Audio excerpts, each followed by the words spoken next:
subsidies, urgency, and yeah, you don't operate outside a.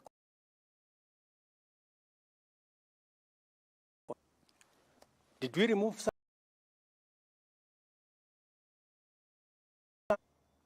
We said crisis and a pending bill is also true that we need to put. That's why, apart from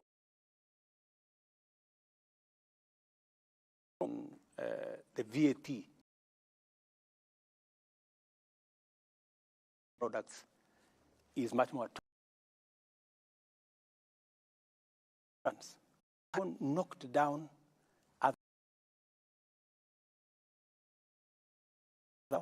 road development levy with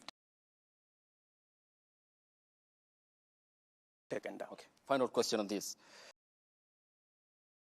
Mr. President, which dates back to 2013,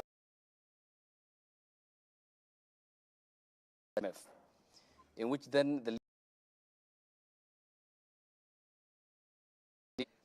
the 181 Kenyatta and his deputy William, he continued 180 will convene. Can you tell the Kenyan people fund? My fund does not run the government, does not make decisions. IMF and they give us we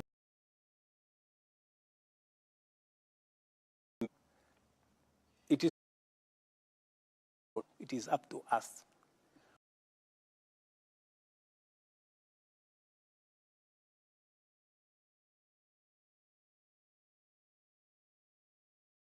I think you know me better. I make the right decision. This is not just today, even previously. Handshake administration, 2022. How much?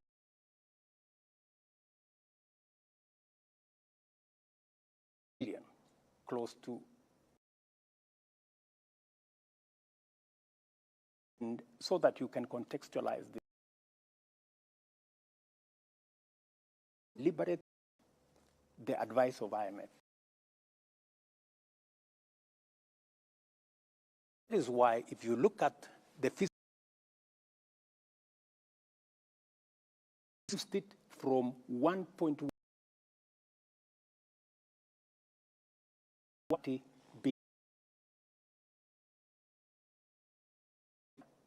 what is happening to other continent that have defaulted payments.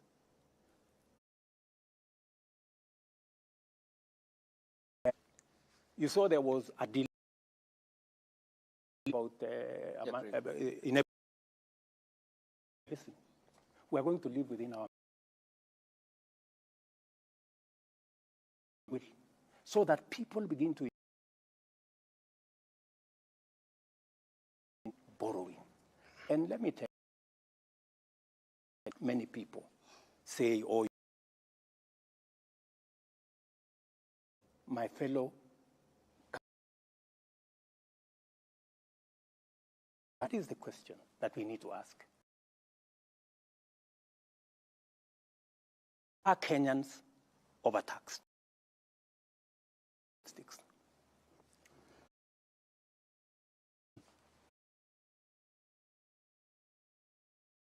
Continent. Our peers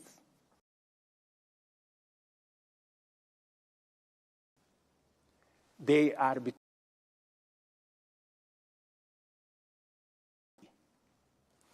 tax. Kenya is at 14%. Kenya is at 14%. In terms of tax.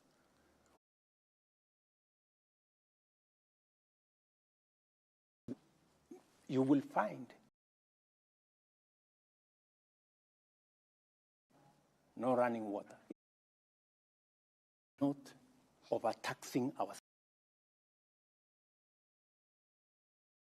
to match our peers. Mission is to take the office. We were living in 10 years.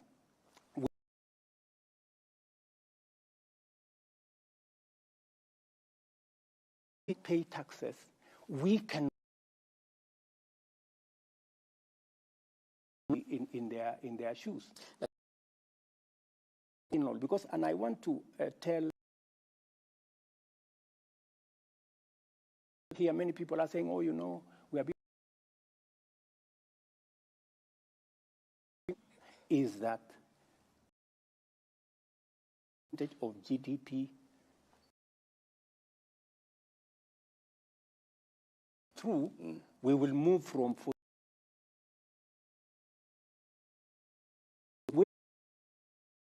influencing how much you want to spend. Debt. 1.2 in the next financial year. Debt. And then you look back at that 10, 15 years. President, do you feel that value for Kenyans? At no administration. I do not.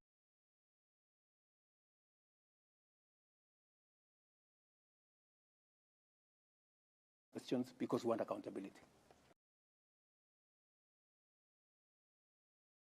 Office funded by the government of Kenya.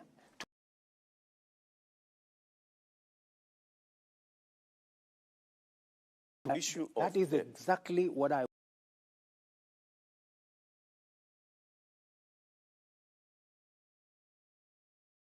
should not be put in projects like the Azimio that make a difference in the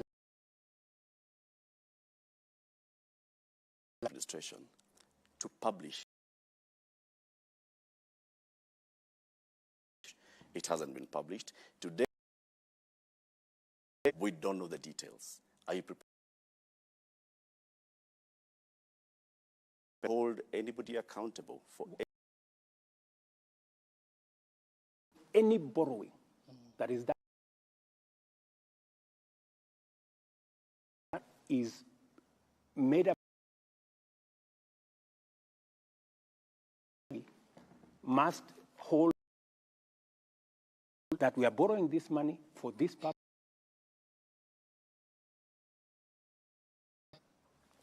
The 600 and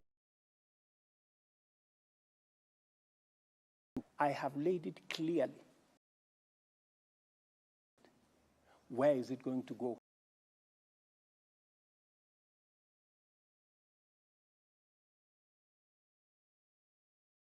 How manufacturing as a percentage of GDP.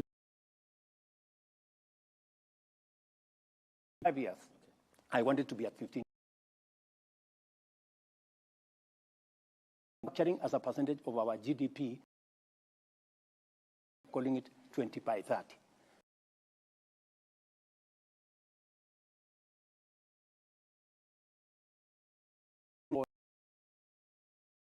Capacity, because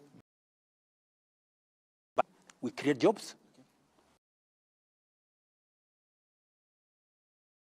manufacturing capacity using our own. can explain where we are going, Okay. how we are going to invest, Mr. President, how we are going to invest. Nafikiri kwa kufunga ya serikali yako miezi kadhaa iliyopita ilipitishwa ambazo zitatumika katika ikulu 93 nyongeza. Ulisema kitu cha kwanza utakata bajeti kwa ujaribu kupunguza matumizi tu hivi, ikiwa ni tarehe 11 utaziba mashimo yote. Leo Mkenya anajiuliza ni kwamba hakuna pesa ya kuweza kuwaajiri kuna upungufu wa karibia alfa ya kulipa madaktari kwa wakati ufaa na pesa ya kuongeza county. Kumbuka kwamba ambao wanaegemea upande wa Kenya Kwanza walianguka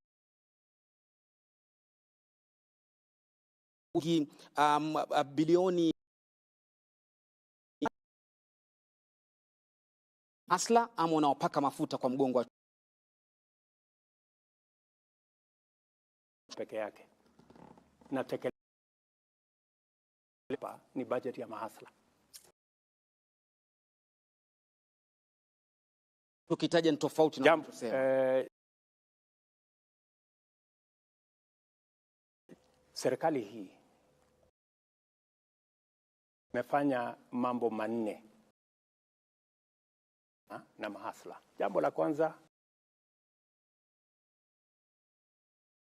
3.5 kupunguza ambayo inatumika na wakulima.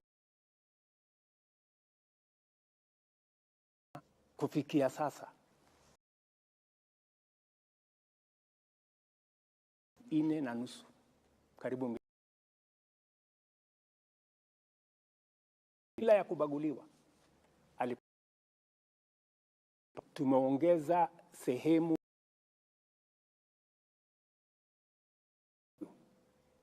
wale wengi ya kilimo ni pili.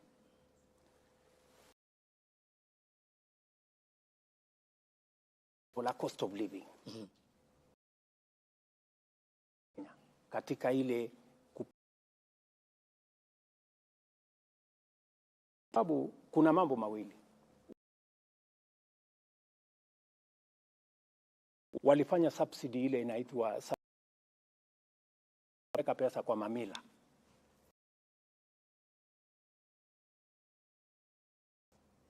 Zile pesa mimi nilipa. Mimi sasa ndio nalipa ile pesa. Kwa sababu naelewa. Ukienda kwa KNTC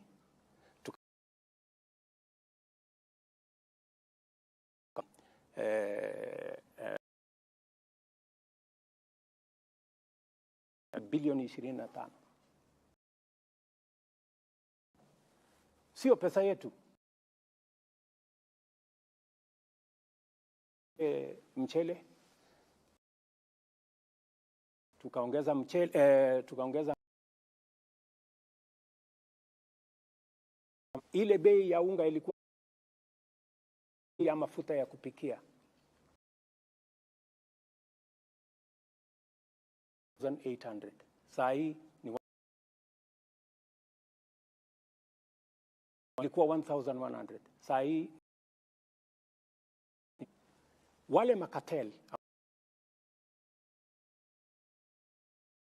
tunajua bei ya hizi, tukawaambia simupunguzeni jameni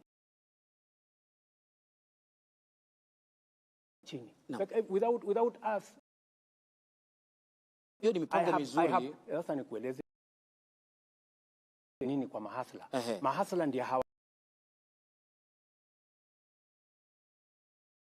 jinsi unavyokusanya na matumizi ambazo zinatumika Ikuluni. Nitakurudi Jambo hadi sasa hujazungumzia kama na mahakamani kupinga hilo. mambo. It is my decision ya kwamba na sababu ya wale masie kusukuma Kenya karibu analala kwa ofisi kwa sababu ile agenda ya kubadilisha. Lakini wacha nirudi pale, umesema ya kwamba je, wewe unaelewa imeajiri walimu yenye haijawahi tangu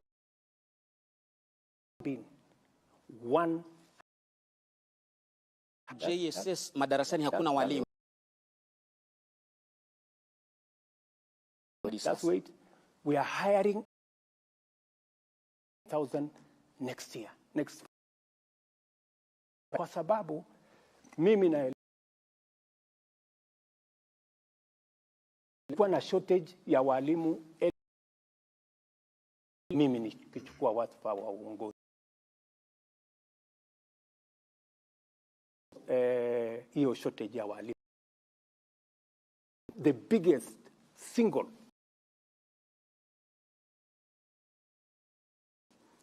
as I talk to you, believe wawe 3,000. Serikali hii tumesort out mambo ya elimu vipi? Watoto wetu walikuwa wanahangaika, hawajui mtihani. Hii kwa primary school. We have on top of sorting out that problem, kwa sababu ingekuwa mzigo kwamba waende katika secondary school. Vile vile tumeongeza wale. Nafikiri wiki moja iliyopita. The biggest problem ya vyuo zetu, karibu zote zinafungwa. Bilioni 50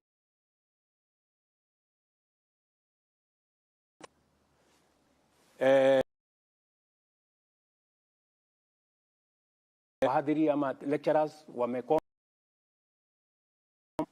nani hajalipwa.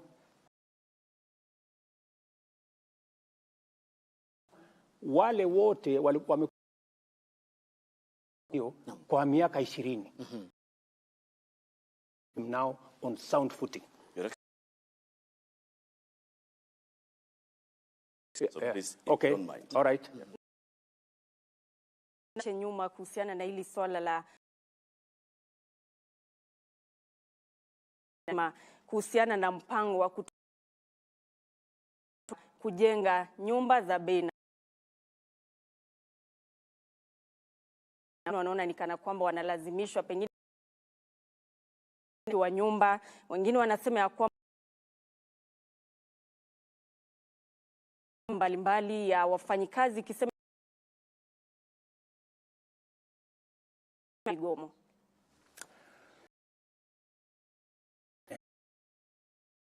Jiulize, sababu gani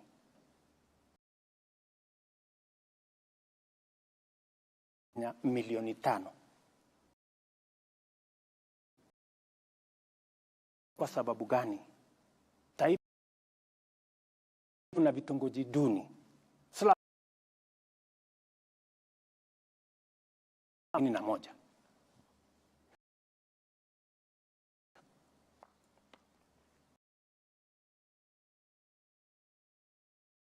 vitongoji duni, hakuna maji,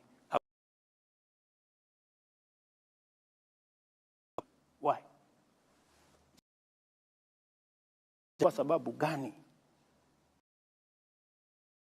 La Kenya hakuna nyumba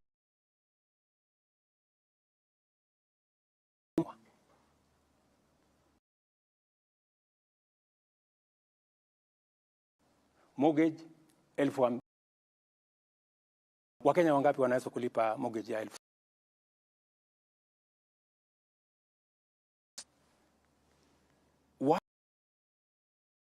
Wafanya kazi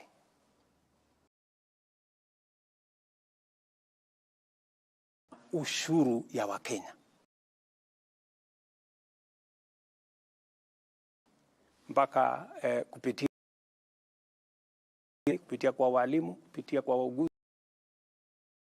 wa chini, messengers na wale wengine wote.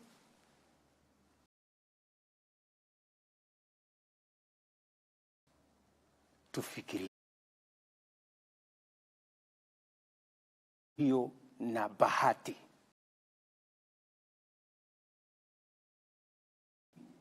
kwa sababu ni rais leo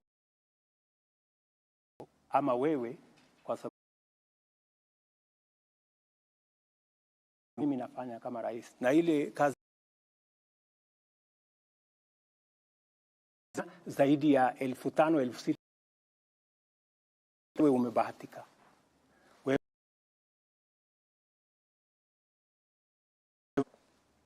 So ni kwamba mpango nafasi ya kuajiri, ya kutoa aibu ya hawa wale wameingia kwa ulevi, ndio wale wameingia kwa mfanya, na ndio niliwaeleza Wakenya nchi zingine, Singapore, Korea, wameweka mipango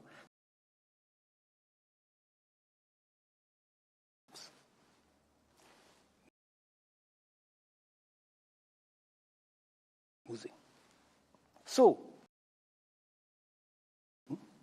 sio nyumba. Naona watu wengi nyumba,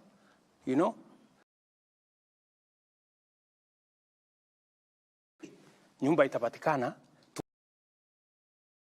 6.5 wanaishi katika slums. Ya muhimu zaidi tunayojenga, tunapata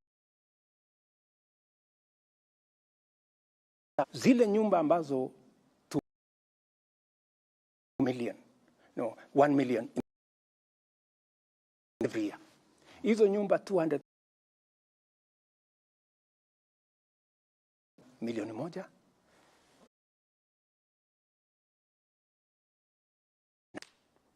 Vile wengi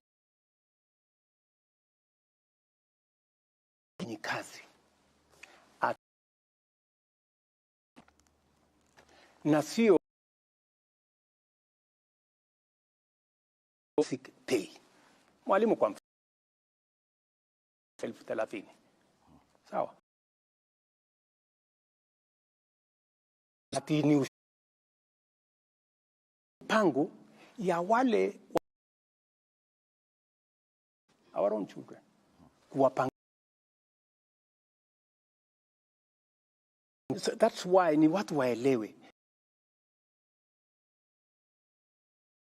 Wewe ukitoa 3%, mwenye amekuajiri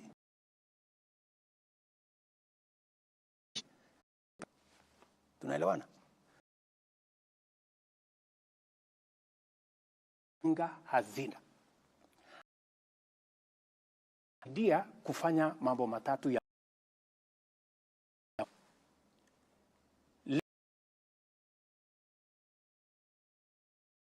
zinajengwa Kenya, inaweza kununuliwa na ongeza nyumba ambazo zinajengwa ambazo zina 50%.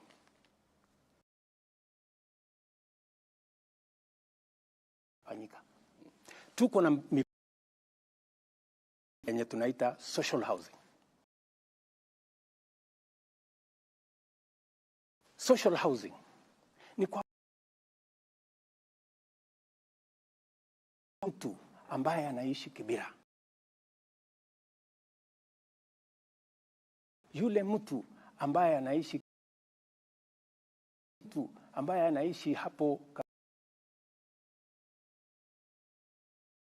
ambaye analipa rent, nyumba ambayo iko na choo. Uniuliza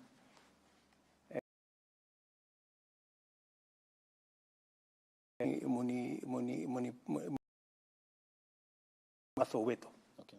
Kibera. Pale kuna kiongozi ya wamama anaishi kwa nyumba haina choo, anaishi kwa nyumba ambaye analipa tu kwa flat yake. So what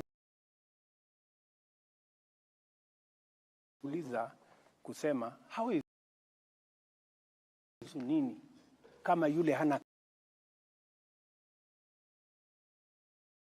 slum, inanihusu nini? Inakuhusu. Wanalipa ushuru, wewe ukapata mshahara. Yule ambaye unamdharau ama ni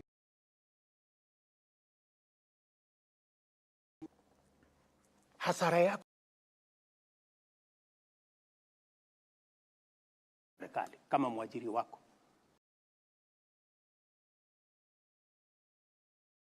Lakini ukitoa 900 tunakupatia 100. Kama huhitaji nyumba ama ukitaka kwenda retire, za interest unataka kutumia kwa njia nyingine, unaweza kumpatia President affordable. Acha niende hapo. Okay, thank you. Kwa sababu unajua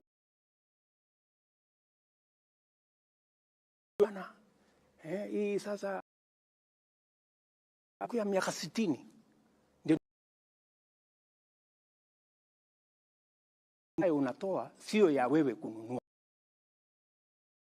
Tukishajenga manyumba kwa ile mshahara yako, uko na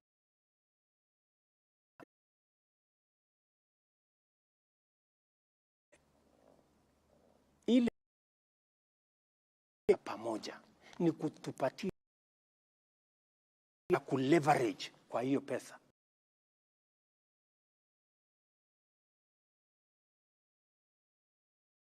Itatusaidia kwa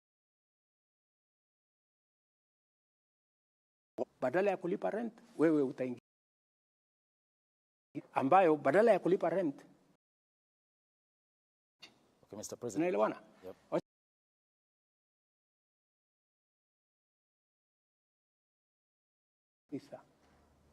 Itakuwa kama unaweza kulipa rent, mbona usilipe mortgage? Wale jamaa hawana kazi, ushuru ndio mshahara yetu.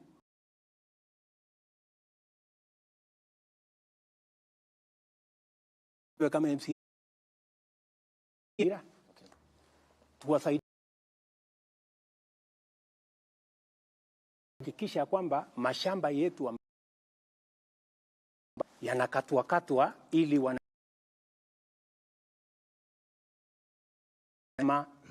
townships. Statistics show, my brother, by 2050 of people, are they coming to live in slums? Okay. Or are they going to live in, you know, we have to, in this program, just allow me 1 minute. To every Kenyan. And I want every Kenyan to, it is your money, my good people. Okay.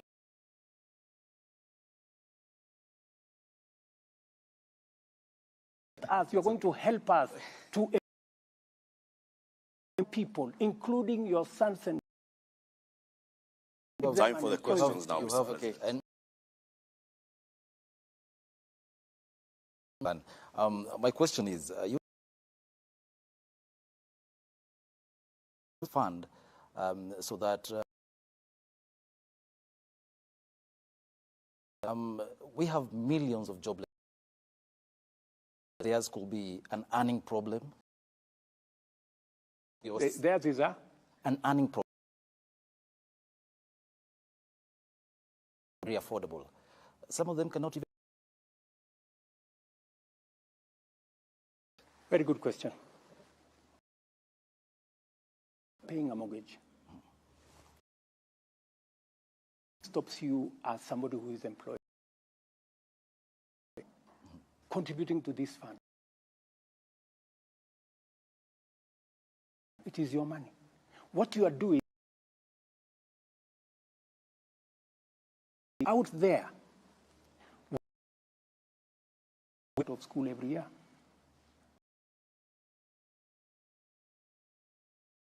Responsibility because they're paying our salaries.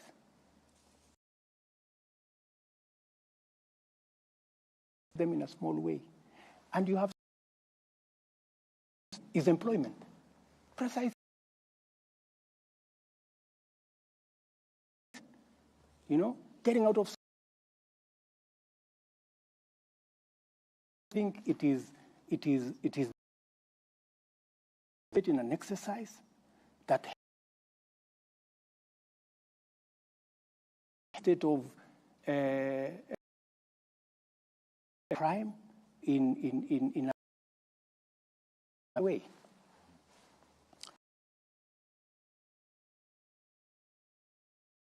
Seven, whatever, 8 months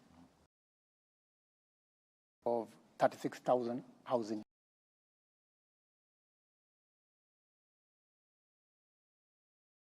Last Friday, I was in South Beach, where they are building, I think, 2,000.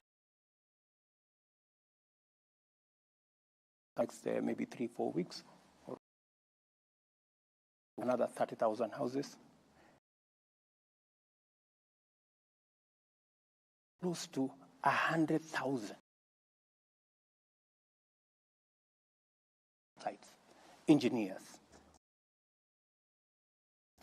technicians, electricians, masons, all my whole ecosystem. I was very tunaitwa ploten. Sisi ndio tutakuwa tunataka uhakikisha kwamba hii watu. You see, it is a whole ecosystem. Most of us who are employed, please, not hold in contempt. Okay. It is not a tax. What is it? Because if it was a tax, you know, tax. Okay. Okay. Why? If that bill hypothetically says it's legally binding. Yeah, of course. The law says. But why are you passing it? Yeah. Are you saying, Abdi,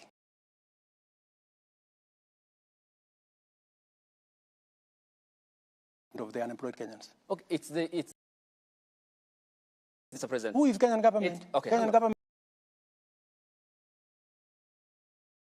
We can't represent all of us. Yes. If it's passed, it's legally binding. Business is the government. You are the head of state. You have the responsibility. And that is why the Constitution gives me the power to sign. So I am simply doing my job. Mr. President, it's not a tax. It is not a tax. Hang on, let's go step by step. Yeah. If it's not a tax, why would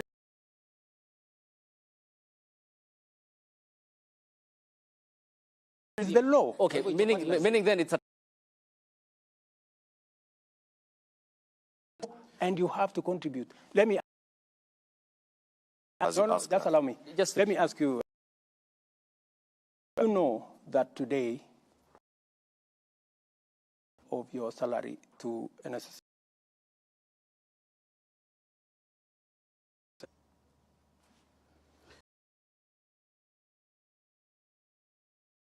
The law. The issue, which you have passionately talked about. I am very... But there's the NHIF component, which I still pay for. But then what's the point of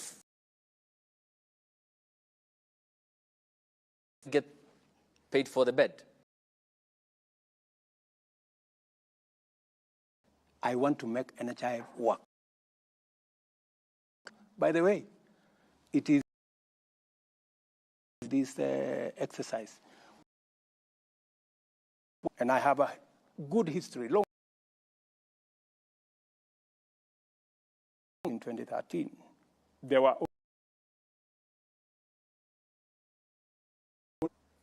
And by the way, NHIF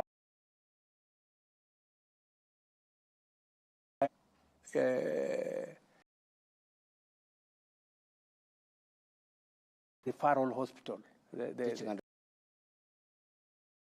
And the doctors there spoke how NHIF have not been able to medical service.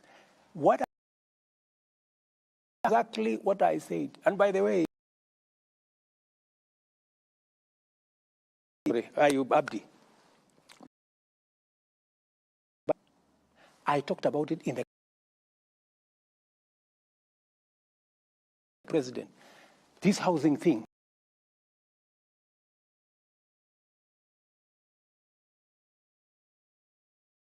In fact, I was asking some of them, when me and you, all the people of Kenya, elect us, arrange. Amezungumza kuhusu kuondoa ushuru.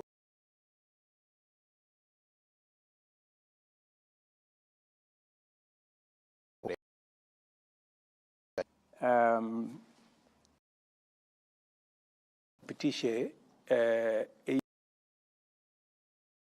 sio lazima kuna njia ya kuondoa ushuru mpaka kwamba ikifika tarehe 1 Juni tapitisha hii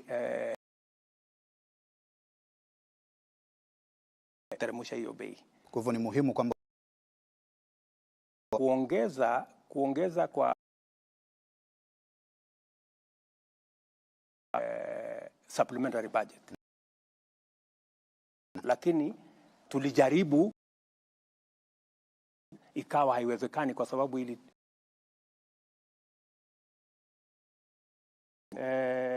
tumehakikisha iko katika budget yetu. Umeona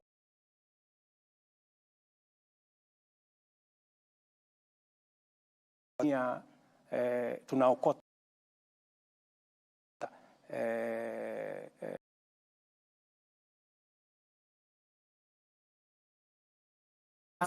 in fact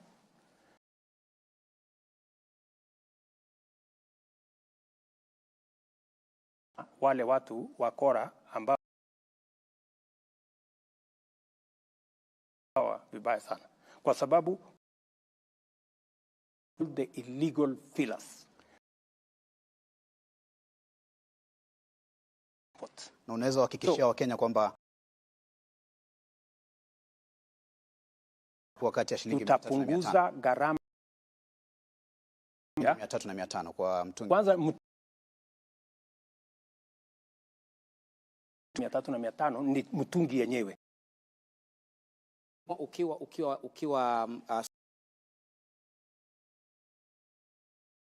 ukumbi wa mikutano ya kimataifa na tu waziwazi kwamba utapunguza. Sasa mimi nataka nikuulize wewe. Nimesikia huyu bwana akiniuliza if we are a country mwezi wa 6 ingewezekana.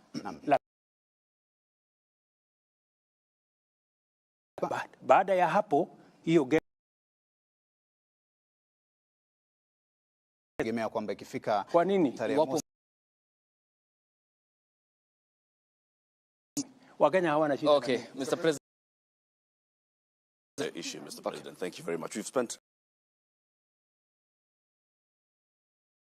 the hot topic in the country. Let's go to on the matter of security.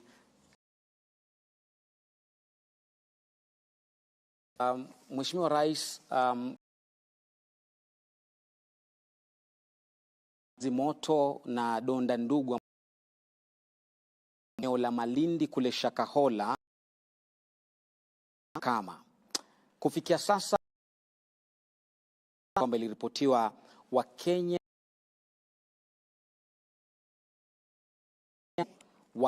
200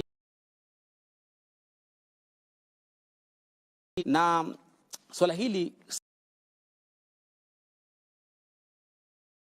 tangaza, lakini mhusika ulikuwa mwaka 2019. Mwaka 2021 serikali wanahabari walipotangaza na kamati ya usalama na kupewa msamaha wa Kenya kwa kupoteza nyoyo.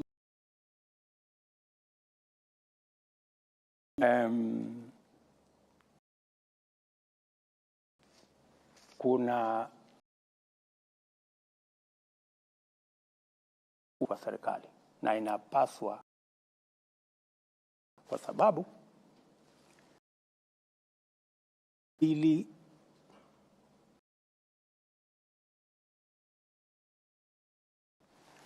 tuko na shirika la ujasusi, tuko na assistant chief,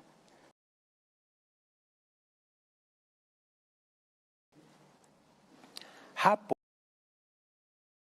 na siwezi kusema lawama. Tuko na Wakenya msamaha kwamba jambo nikishasema hivyo nzi na wenzake kwamba kuna jambo lenye shikwa akapelekwa kotini.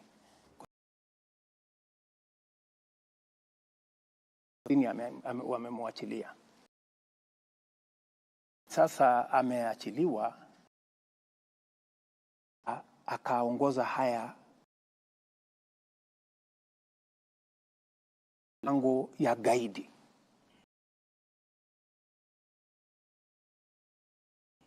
Maisha ya watu kwa kutumia dini, kuelewa ni vipi hii jambo. Na jambo la kwanza,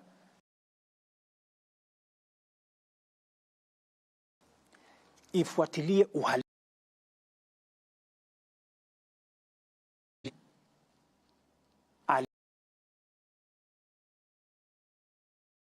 Ndio haya mambo yakatokea.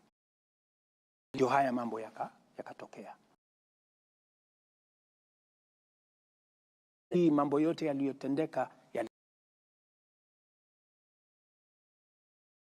pia task force ambao wengi wao ni watu dini ni wa Kristo, tunamwamini Mungu, lakini pale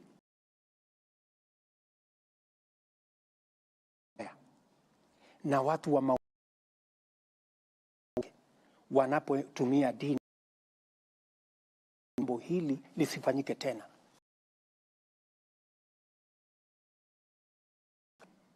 You know, I am that as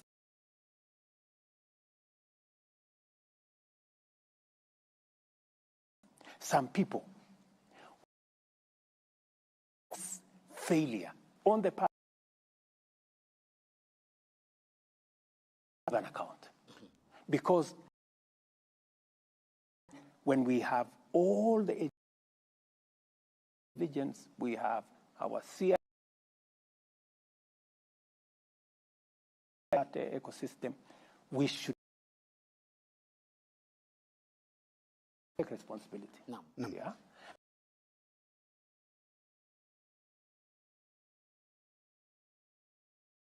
Okay.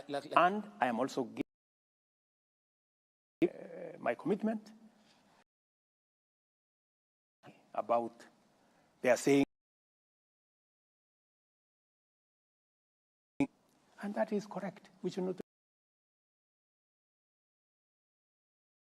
Constitution self-regulates. We want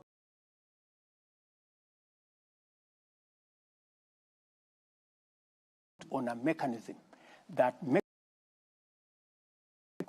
do not take advantage to be able to cause harm to Kenya. Pongeze na kukuhongera kwa kuomba msaada. Waswahili wanasema wana Malindi hadi leo wanalia kwa na kusema nao kuomba msamaha na kafungiwa kuingia na wengi uko wapi hapa Mheshimiwa Rais? Pale kwenda pale si mjasusi, yeye si hajaenda kufanya, ameenda kufanya nini? MC. Yeah? Wao wanatakikana pale kwa sasa hiyo shughuli. Wale watu wata forensic work, wale madaktari ndio wako pale.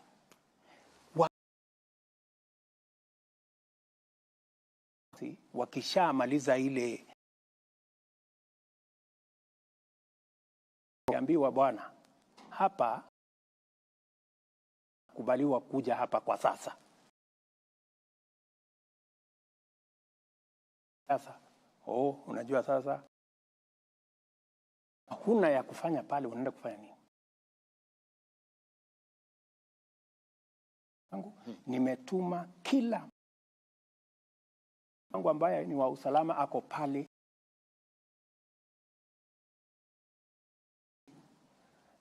Pale mambo malizika, the place has been declared. Okay. Na Mheshimiwa Rais, kutokana na uzito kikubwa sasa yamekuwa gumzo haya sawa na ugaidi ama sawa na tukio la ugaidi, ulisema kwamba jinsi mnavyoendesha chani kuyapatia uzito ambao DPP amekuwa pale.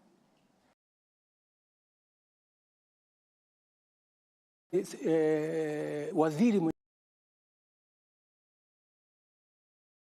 transferred all have a clear picture of what, so we have taken it. I think my minister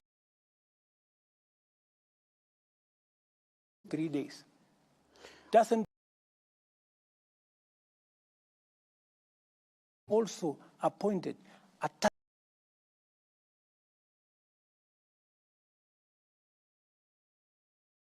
accountability, because that is what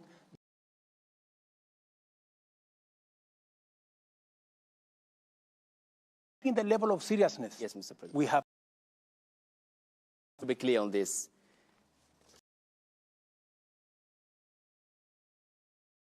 Why the government has locked out the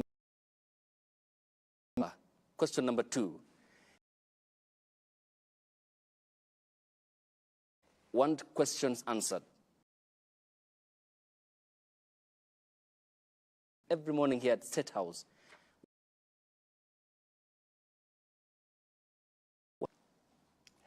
If it was Abdi, even if you went, would you go and film the graves and take it to the people of Kenya? Would you do that? There are ethics that guide us. Absolutely, media blackout. There is absolutely, it is there.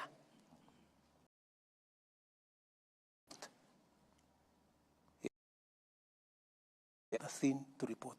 And my and dead people. Surely. Intelligence. And you label yourself as... But there is intelligence because there is a intelligence. If intelligence was meant for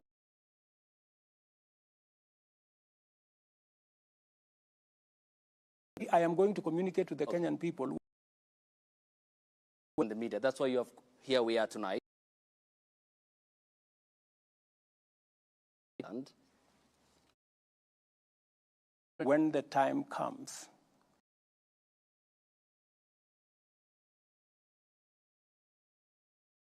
it is the people of Kenya,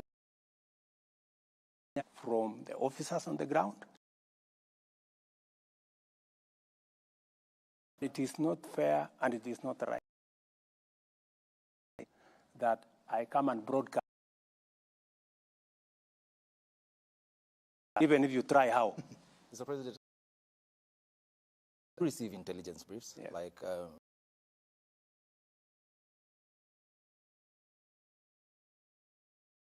Always. I have the blanket. That is why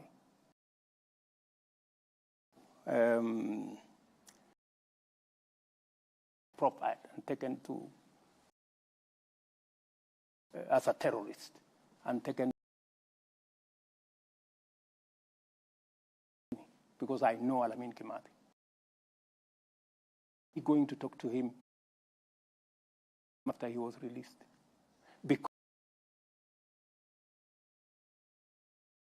I will not also agree that all the churches and all the religions as a terrorist, individual responsibility. So the name of religion has been used.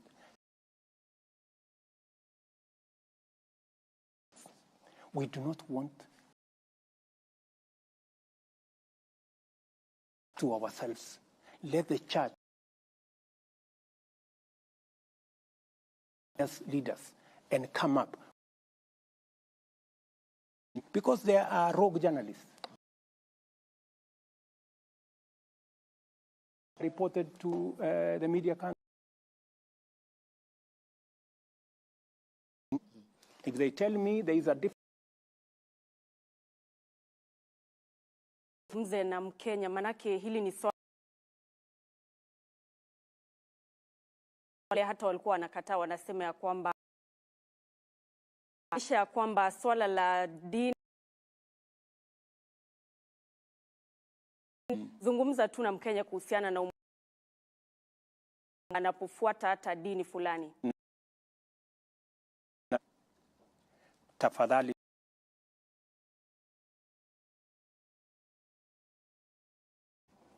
mahali ambapo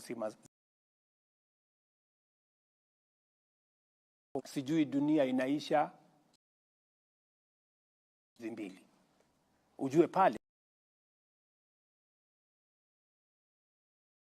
ukisikia mtu anakuambia lazima tuwe waangalifu. The citizens of the Republic of Kenya, important for us to know radicalization in terrorism, radical is dangerous. Irrational decisions. I have said, because I would want to listen religiously or religious doctrine.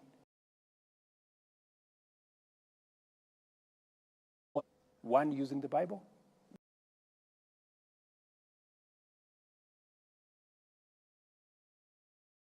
Oh yeah, because the judicial put people to account. We'll have to account. I will have to come, or the whole chain held to account.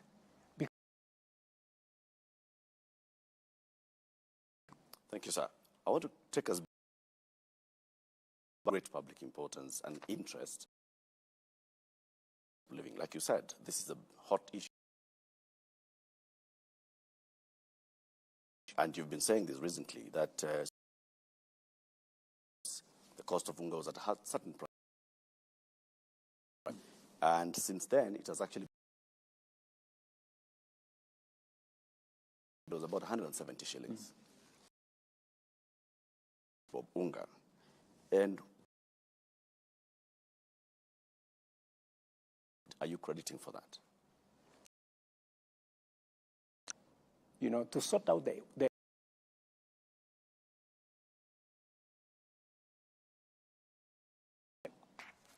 that's why we're supporting farmers with fertilizer, seed, 200,000 additional acres. So that's number one. That is why the 250,000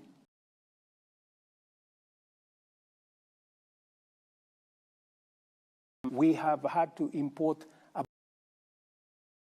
cooking oil. From my former and spend 8 billion shillings. It is not going to cost us anything. Right? As at the end of...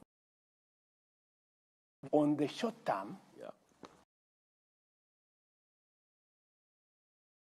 On the long term, we will increase production. That is how to deal with it with clarity. Promise the people of Kenya, yeah, we are going to reduce. At the moment, the cabinet secretary to import. He said, as of now, none of you has imported the maize, and who have was at 90,000 imported. Not,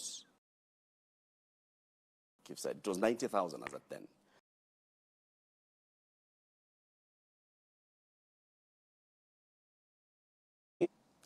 The Ministry of Agriculture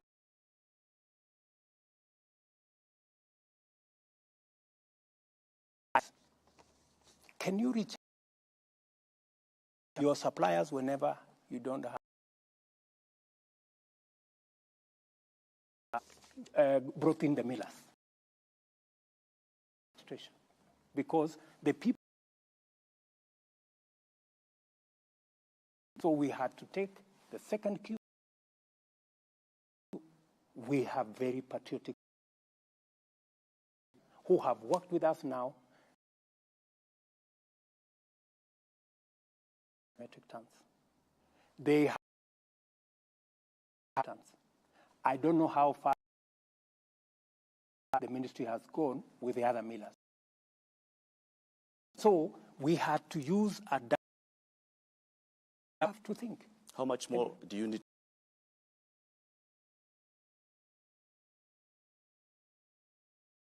No, there is no shortage. You cannot do it on because the cost of because of the dollar situation. My good friend Latif, the cost of was only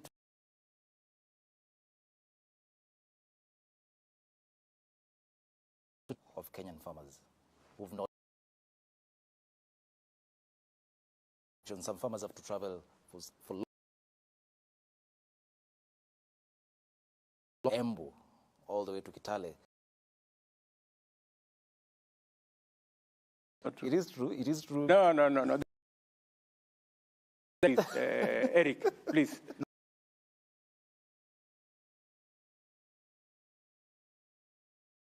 70% of farmers are yet to get. What do you make of that? Yeah, I have the numbers. By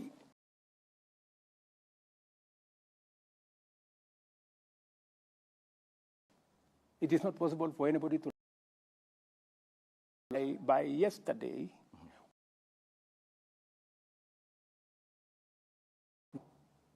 Yeah, they 9 billion subsidy, and by the way,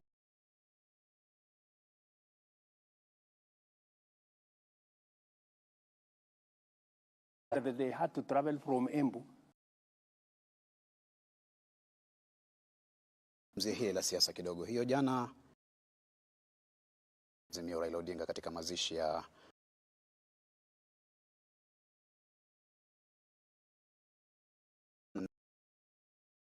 na kwanza na upande wa muungano wa Azimio kwa na wafuasi wao wanadhihirisha cheche kulia hili kama swala la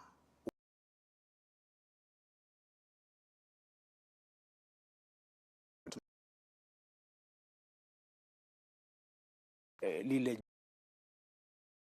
tushughulikie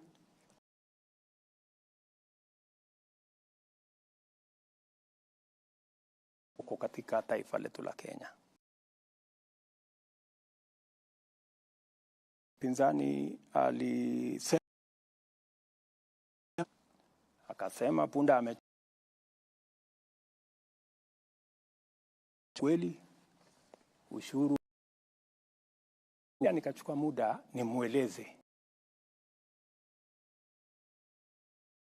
na kazi na yeye yeye aseme na mimi pia ya kueleza hili propaganda. Serikali hii tu kazi yake ni kuongeza nikamweleza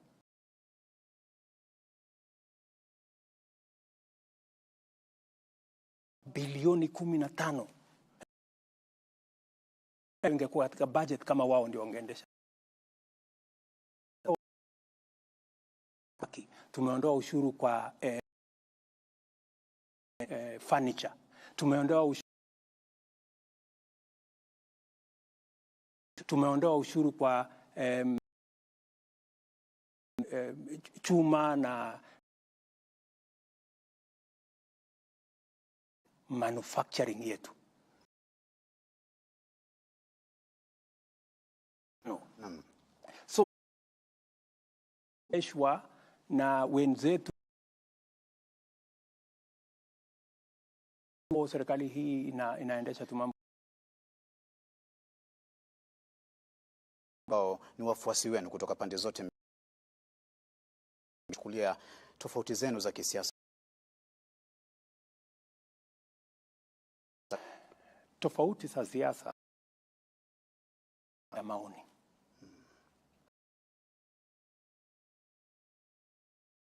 Na mheshimu kwa sababu ni mzee. Nikamweleza kwa heshima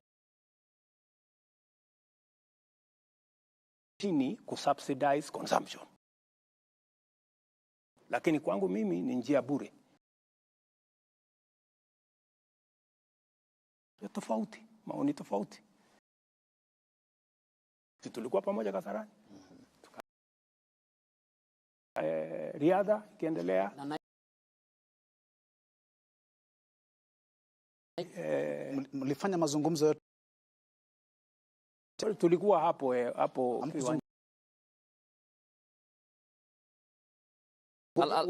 na ukaribu wako na uwepo wako. Wewe unasema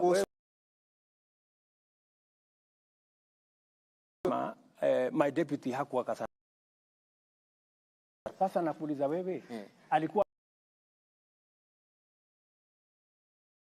mambo mtandaoni na inazungumziwa na Wakenya kwamba na shughuli Nyeri na Raila Odinga. Sasa nini? Na alikuwa na shughuli Nyeri. Okay. Allow me to jana na hata leo. Constant element of that conversation in and you premised your government what you campaign Absolutely. on. Okay. October and April, that is last year, until data shows that the new administration, the Kenya, was worth 425 billion, 434.6 billion. You are therefore above by 1.4 billion Kenya shillings.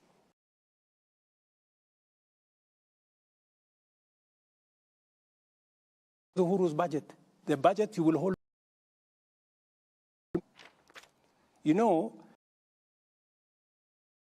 even if you came into office today, that is funded, you can't. Had budgeted to borrow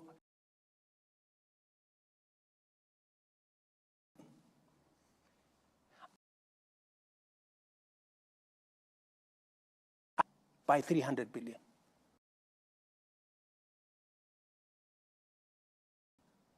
So the borrowing in the budget that was read and be more. All I did, they had actually wanted to borrow to $1 trillion.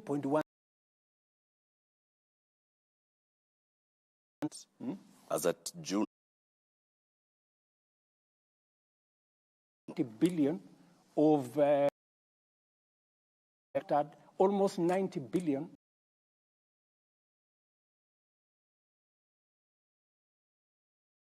and a transparent government. I want my minister and I want an opposition. And that is why I am against the 100. That is how a government can. It was hidden in the last budget. The figures of the deficits and there is what the National Treasury approved as a budget and a deficit. Here, it always gets 2015, the approved deficit risen to 533 billion shillings. It's going to another one, 2018-2019. You're going to Parliament seeking shillings and saying, I want to borrow. Kenya Kwanza administration in the first year and seek to borrow more. We are going to have this deficit sometime. What they had anticipated. That's why collection is the to use about that 20 billion. So that I want to tell you, I will great. If Parliament approves the possible, make the commitment I have made, yet the deficit 0.4, and I want to move it. I have said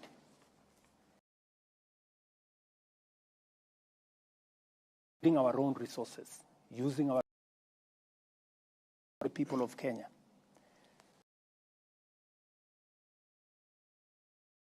We are not 16% of GDP. South Africa, Tunisia, Morocco, 22, 25, 28%.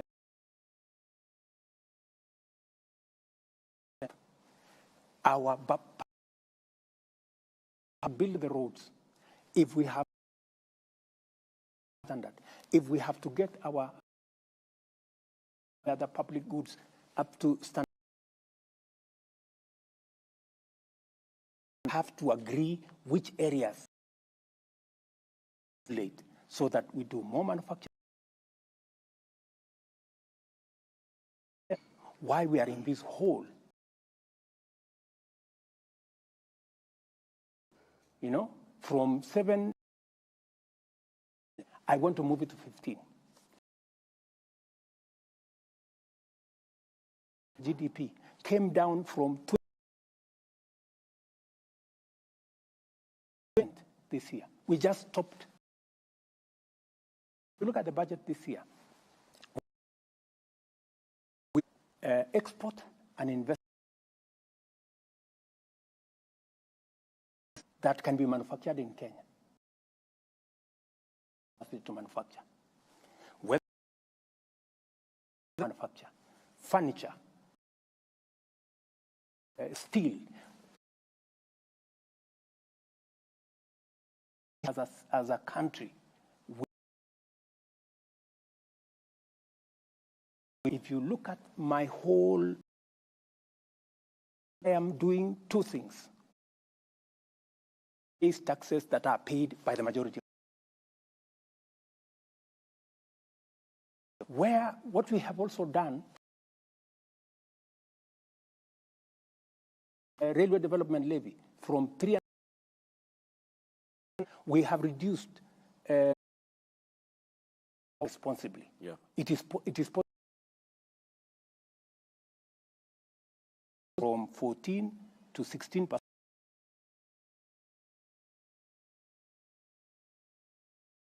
We are adding tax here because we want to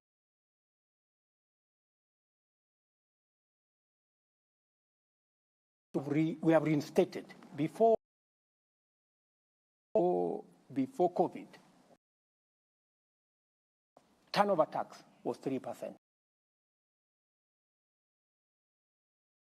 1%. We have reinstated. We want also the people in the of a little bit of tax. by a few people. We want to spread for all these vehicles we are driving. In 2010, now 12, we've increased the number of roads, 1,000 per year. So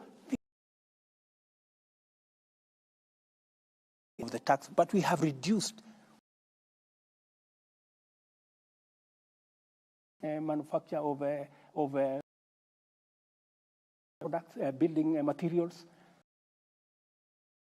Well, Mr. President, the main concern, what they see the government doing, which is what appearing to spend. How do you okay, we have cut down. That's why in this year's budget, instead of borrowing 1.1, we're going to bring it down to 600, those numbers. No, you're telling me you increase. When I was there, you know what happened.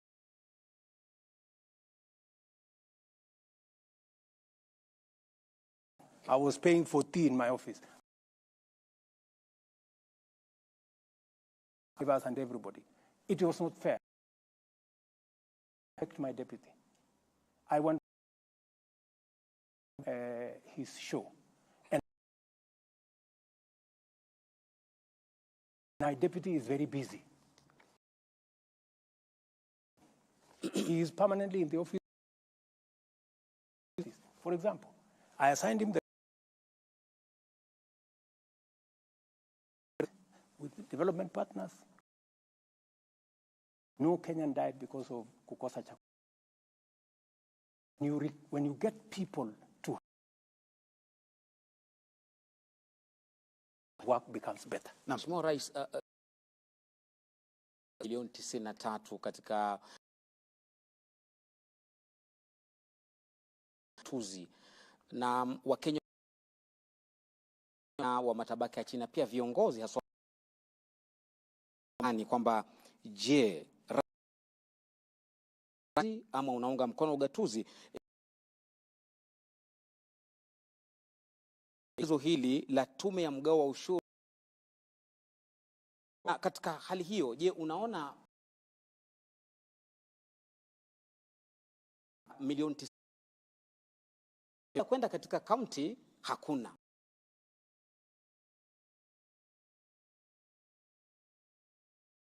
Ugatuzi. Basi mbona na lewa vizuri sana. Nikawaambia my friends,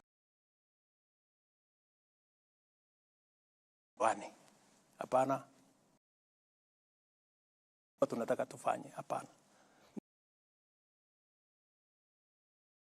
Pesa ya maka iende mwaka unaofuata. So budget nimepunguza mikopo kutoka karibu kazi mshipi. Yeah? Serikali ya kitaifa na kila mtu kubaliana na wao counties ni bilioni 300. Kwa hivyo uliwashawishi maseneta wako kwa, lakini pendekezo ile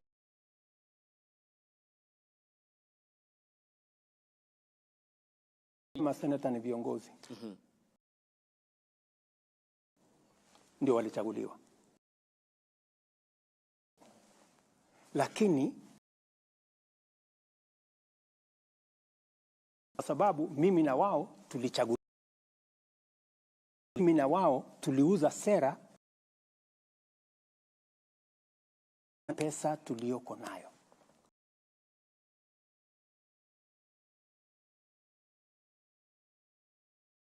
Kuna gavana wazimu, lakini within your means. Lakini magavana ndio nimesema responsible people. We cannot, we have to be possible and what is not possible. I'm the only president who has taken a lot of for 2 days. We once, in fact, we have show you the level of jointly sponsor and industrial parks. The budget to support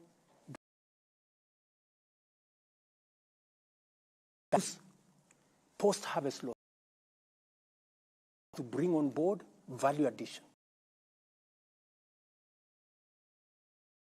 Counties, agriculture is and aggregate helps us to. It also gives us an opportunity where we can market, add, so that we can. Just let me finish. In those to commodity exchange, the problem we normally have is the country, and in between there is to make sure that you close in another corner because it is too much, are hungry because they didn't think the county aggregation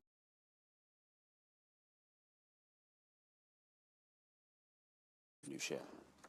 And then there's 33 billion shillings, county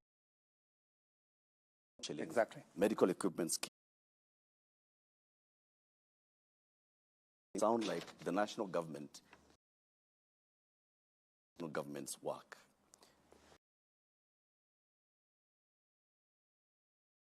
To determine and we negotiate. Receive the money as national development partners cannot go and they prefer to sign one agreement that this money will be. Some of the grants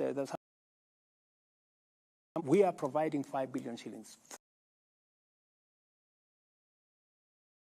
The county, in fact, that's a county function. It is to do in the county aggregation. Sometimes you send the money to a particular county. They go pay salary.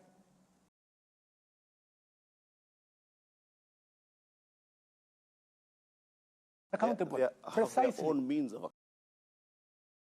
Could not be determining what they do with. We'll discuss the county allocation to the formula by CRA. Why do you want, Mr. President, the national by functions that are devoted? We have agreed in advance.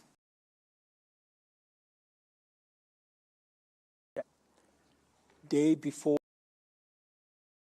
with them. And they came. What is the procurement? County will procure. You know, county aggregation, how it is going to be with them. the same way at institutions. We have number 2, to avoid, because they have gone to some place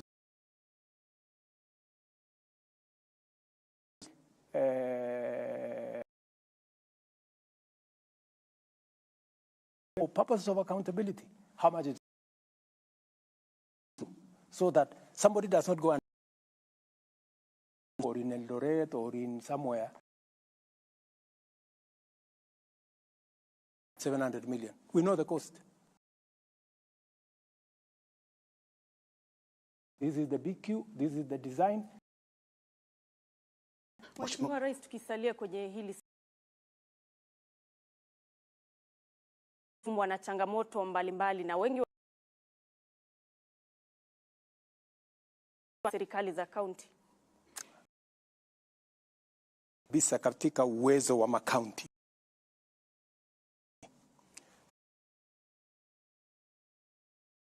Mambo ya afya iwe devolved. Wauguzi, equipment. Mimi ninaamini kabisa ya kwamba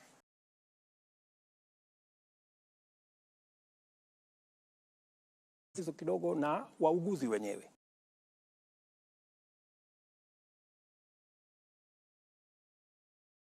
Na nurses and doctors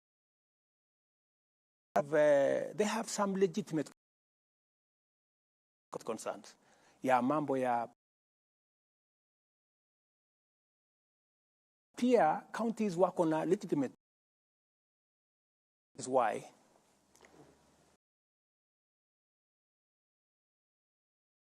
we are going to operationalize county governments to work on how are we going to make go on training.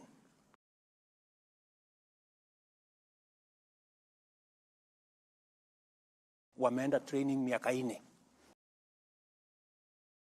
katika county. Kwa hivyo hawawezi miaka 3 miaka 4. Wakienda katika hiyo training, tuko tayari jadiliana, tutafanya. Na mimi niko na imani in doctors being to provide service. So you very I have full confidence responsibility of health. Na mheshimiwa, ambayo pia inataka tuiangazie katika sawa sawa. Pia just because I believe and arrive at a consensus in the counties that we are going to have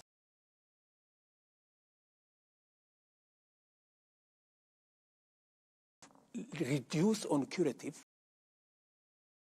on promotive, and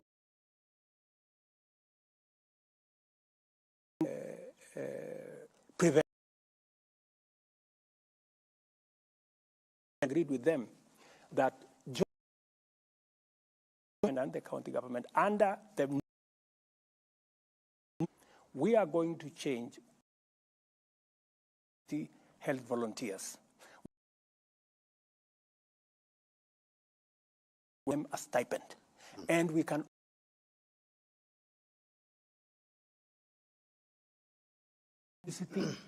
wako na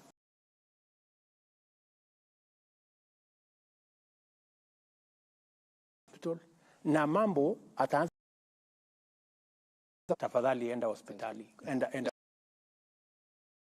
I am very happy with the partnership. On another note,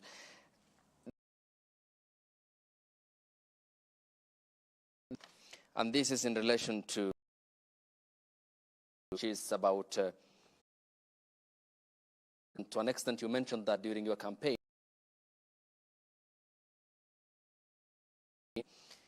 what then will your facilities and the personnel, but there needs to be this agency. How will you address the? So, and I am doing. We'll see results then? Yes, you will see results. Whatever it takes. Mr. President, to that, in the country, do you think it's people, the high profile, before you know, it's in the Directorate of Public, they are innocent?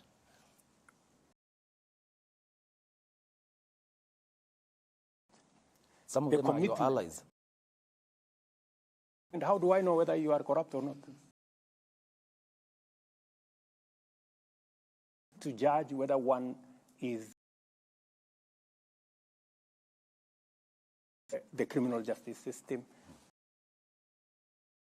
The commitment I made is that I will build decisively with corruption. It is not going to go away in one day.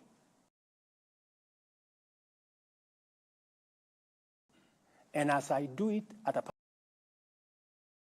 the institutions that will help as a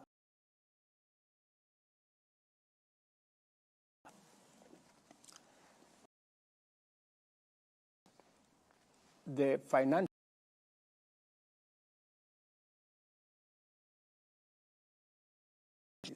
must get out of the office of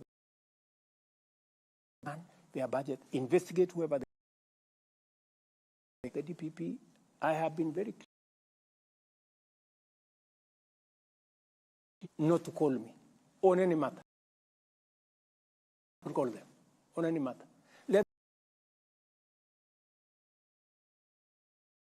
There were days that because somebody, I told them I don't want to be informed. They should be dealt with. Let me also tell you, it is the same. I am enhancing the budget for family decisively.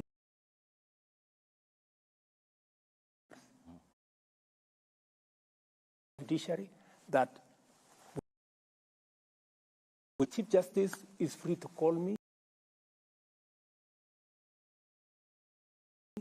She wants additional charges. That let us have an additional 70. Reduced it to, I think, 50.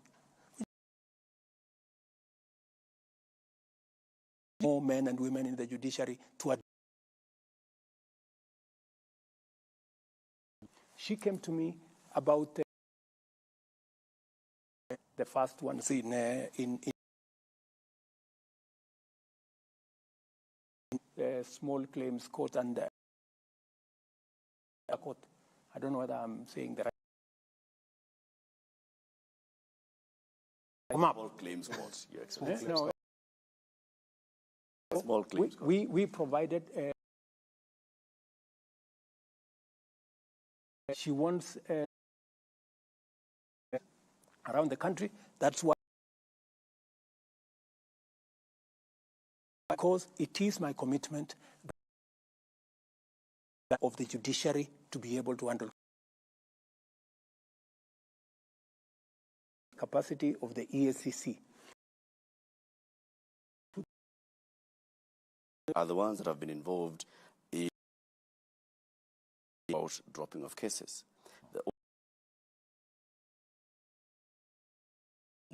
this case forward.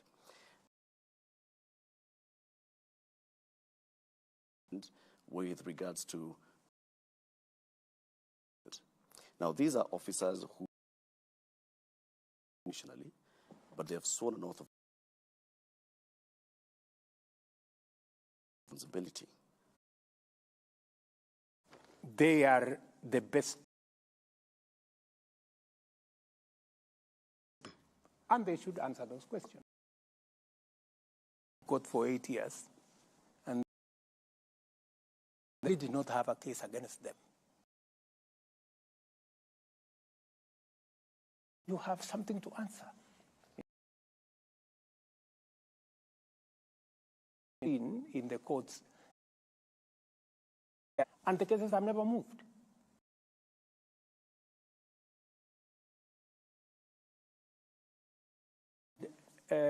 It is unacceptable to me. And you can ask Mr.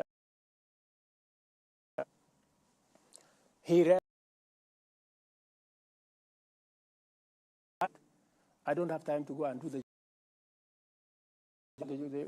job of a judge. Let them. Karibu na wewe watu akiwemo seneta wa Kilifi Stewart Mazza, Nchonga, Upio Andai na wengineo, upinzani Raila Odinga na kutisha na mtaunda jopo la upatanishi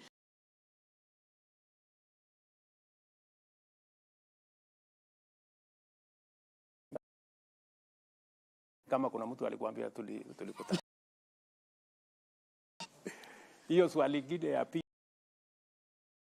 taarifa zenu mbele ya wakati. Ndugu yangu Matambo. Naam. Kwamba kuna mtu anaitwa DPP kutoka kwangu.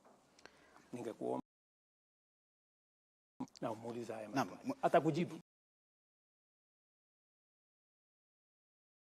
Kwa nini sadfa? Mimi nilifanya marais, mimi nilisema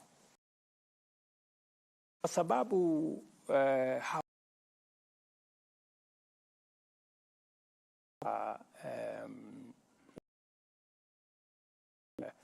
wacha niseme hivi,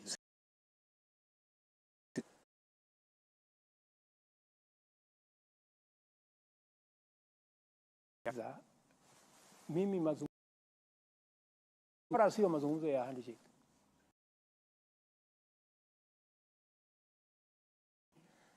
Hii maneno mnasema tutakubaliana ya Public Service Commission ama taka nani atoe huyo mtu mwenye atakuwa one person. The list was brought. Nikatia sahihi nikasema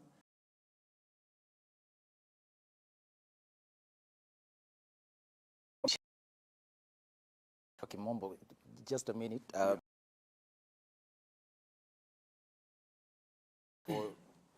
You had an argument. You think from where you sit, that is going to take us back away the right,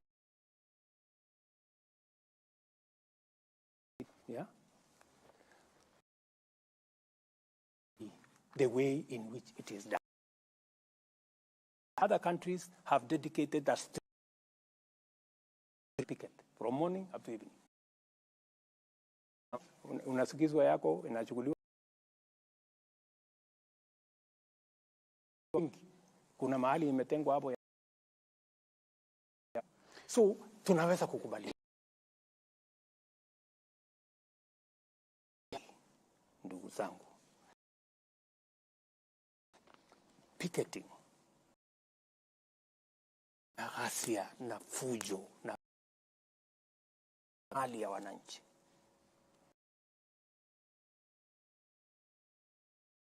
Hata kama biashara ni ya mama mboga,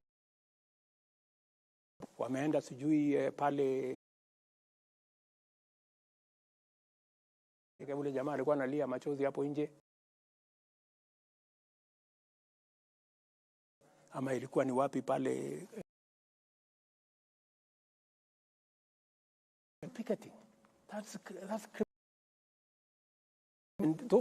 hiyo maandamano yote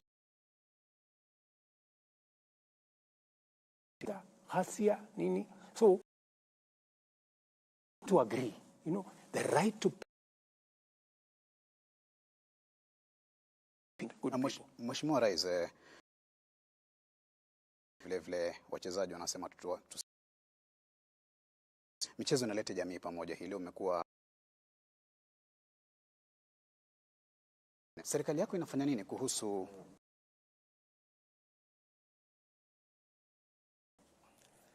kesho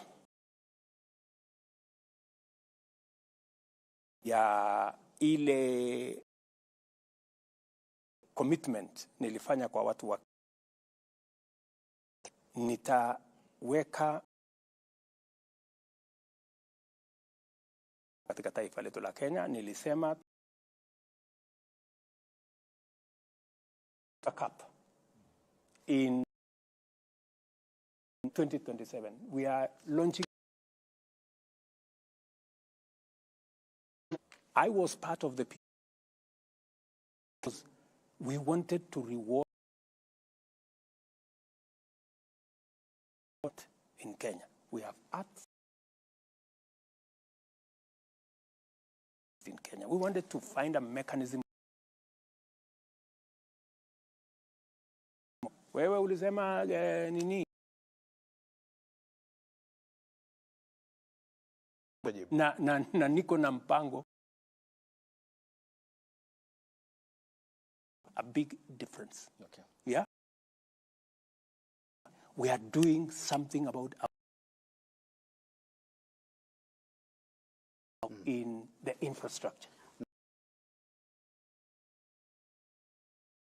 We are also going to invest in of sports. When I came into office, tafute watu wa FIFA mahali waliko. Country banned by FIFA. And yenye ilikuwa hapa for 2 years. That we have the ecosystem. It leads, I think they do it now. Let me announce that we, from the ward, okay,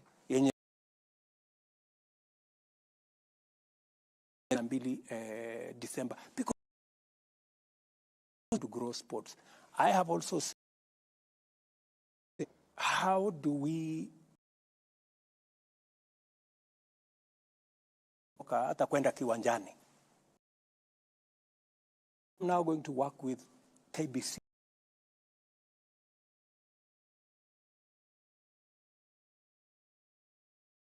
All our sports of our tournament, that we create the say, all right, sports bring the event. And not about access this time.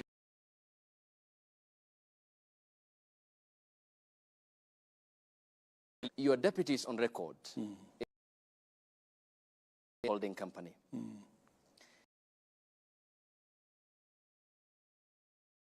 It while you were there. Appointments that you make as the commander for others, and a privilege for the all Kenyans to pay taxes. Right for every Kenyan. By your deputy. Is Kenya a shareholding company? I suggest you He's a very capable Kenyan. Okay. He will not shy away. Okay. He knows. The presidency is a symbol of national. What's your view? Is Kenya shareholding a secular state where we are all equal? Are equal before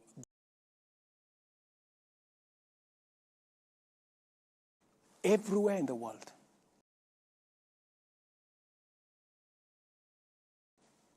There are people who support you.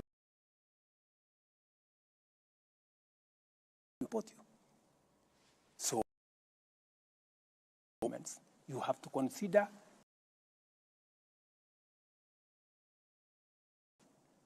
your support base.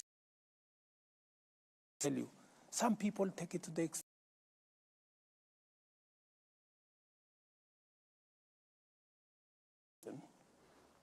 that daughter or my son or my relative or made them something. I will not do that. Competitors do that. They go take their children. That I will not do. Where I am coming from. I'll tell you the following.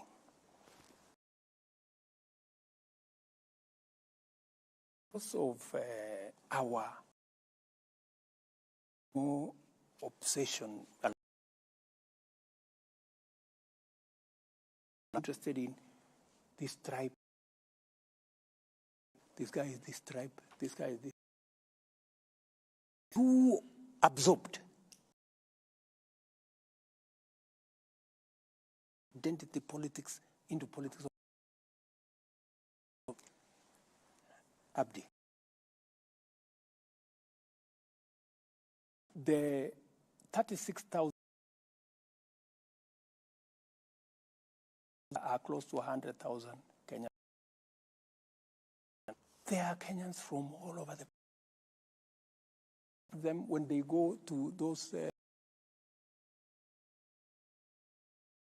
technicians or electricians. Or I was in Homa Bay, and this program of housing of the Republic of Kenya, we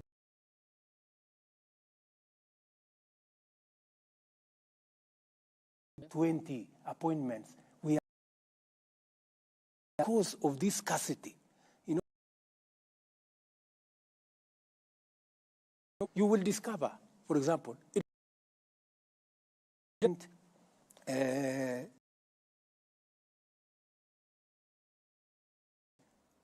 will not change the dynamic. Millions are still on the street.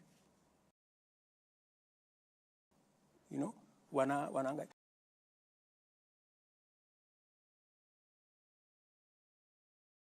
3, 4, 5, 10, 15, 20.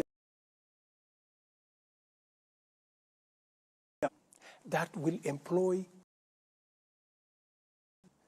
Kenyans in every part. Sure that we have a program in 1,000 young people. We have a program. And that is why fellow countrymen and women,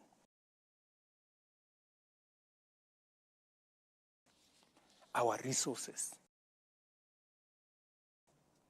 projects, and 4-5 million jobs to bother about. Surely, we have a responsibility. We do. Taking you up. Okay. You have. Very passionate Okay. about it. Seems to be a Because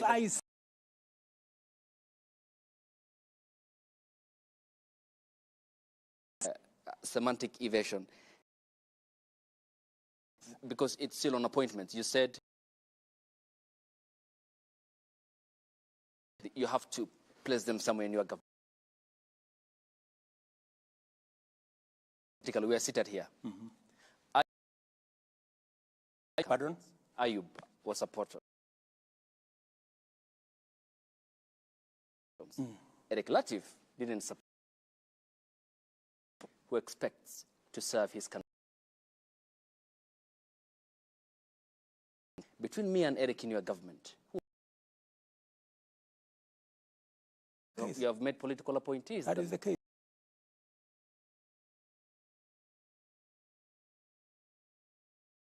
General Ogola is a man who try to overturn my victory. When I looked at his CV, person to be general. I told him, my friend, you were general. I'm going to give you the job with me. That's why I told you. Best for the job, I will give him the job. For the military and how political. Opportunity, I could have appointed anybody. You know, William Ruto appointed CDF. That's not the case. And I made the decision again.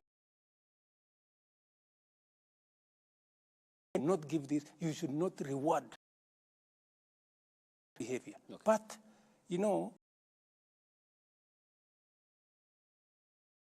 what exercised my mind? And in fact, when I spoke to him, what exercised my mind is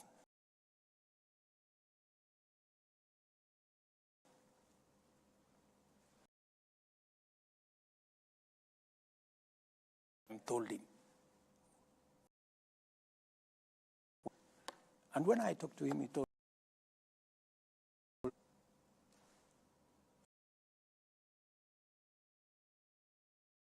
it was wrong. What I did was wrong.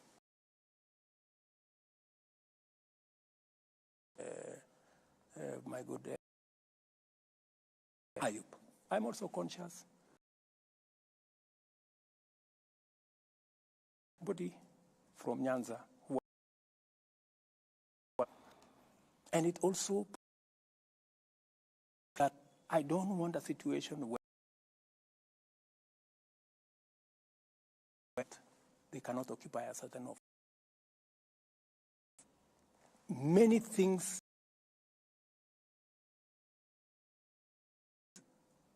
the mistake here. I make very sensitive deliberate appointments. Many require my signature. Know who they are interviewed.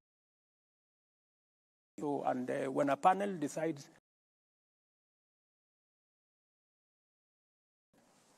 museum, you know, the person who was my classmate.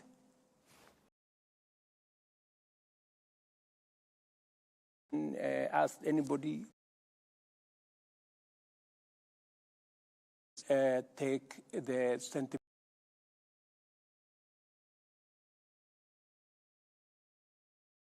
so that you can and he's not here. Not him per se. He said, he is, let me put it this way, let me paraphrase the question. A shareholding company means. What do you understand by it? Gachagua is just trying to say, while it is true that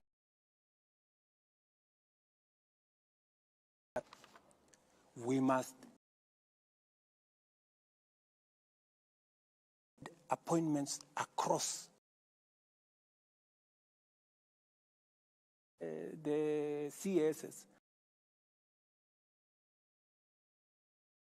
Every county has a CS in my administration who voted for my opponent.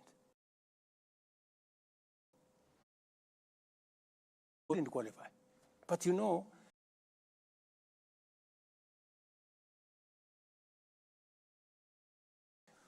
many people thought, for example, oh, you know, this is just every county in the Republic of Kenya. You don't have to know your MP, you don't have a phone, and so that is precisely what I was saying.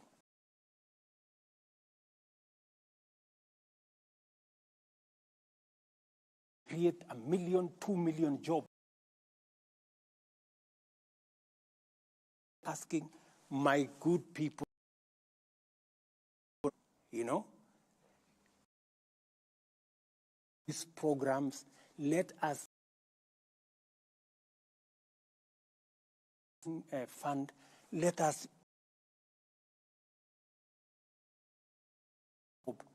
not hold those who are, but they have not committed any crimes.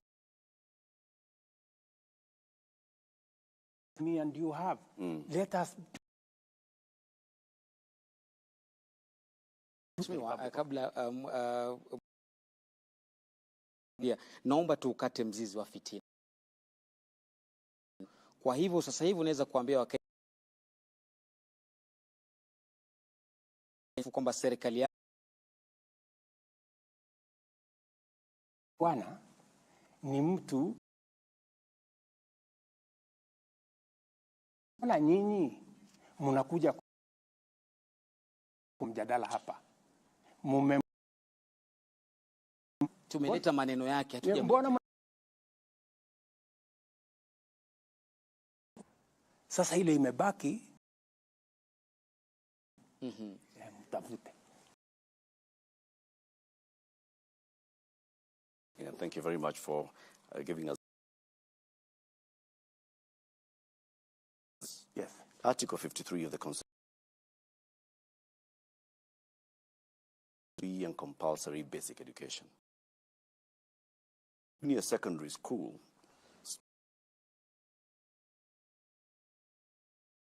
at the end of April. And shortage of teachers, they still have that BC from primary level. I've not heard you, Mr. President. Are you aware, Mr. President, that there's a crisis? When I came into office, I found appointed at education. And by the way, this most important in our human capital. The biggest asset we have as a country, Kenya, what it is, and our education, our. When I came into office, what did I do?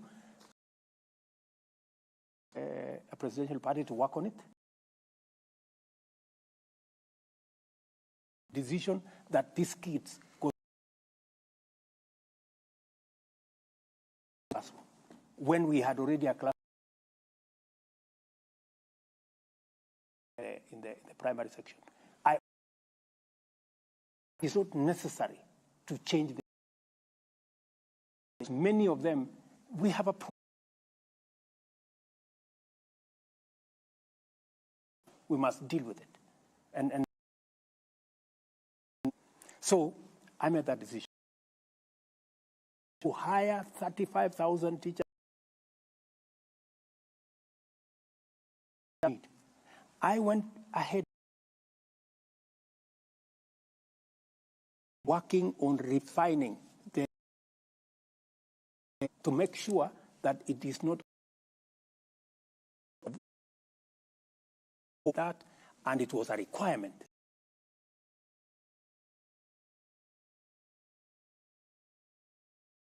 We try to expedite that.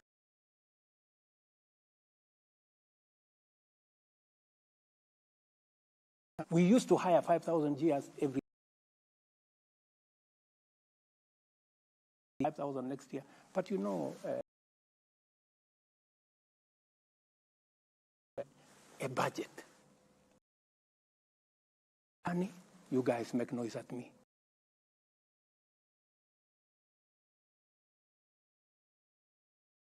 Wapi walimu, Bwana President? And then, Mr. President, for this year, we have made an intervention. There are some institutions where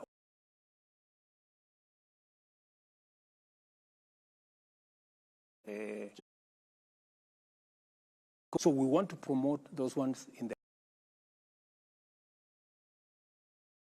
and we move into this new budget. Temporary interventions.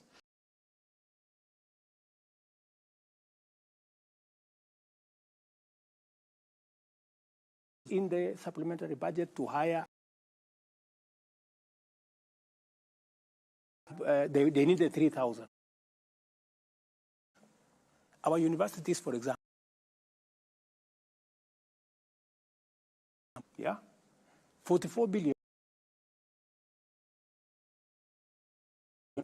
We've given them half the money. They cannot pay NHIF. We have because nobody wanted to, because those two economic team called the we sat down with the presidential 2-3 hours. We came up who come from family fully paid, you know. Money as grant to the university. Think about another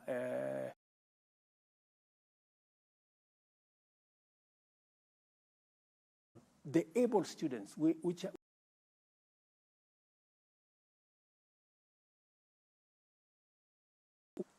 maybe yours has not. Also, our kids who go to these academies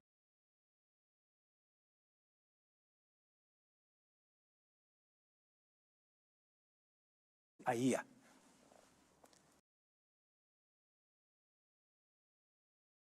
From 44 billion. I wanted to have this conversation. Nobody was. From 5.2 billion, be sure that our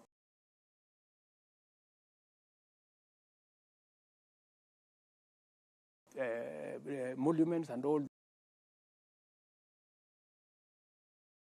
tell the country from where I see. Working on the program. You don't have to go to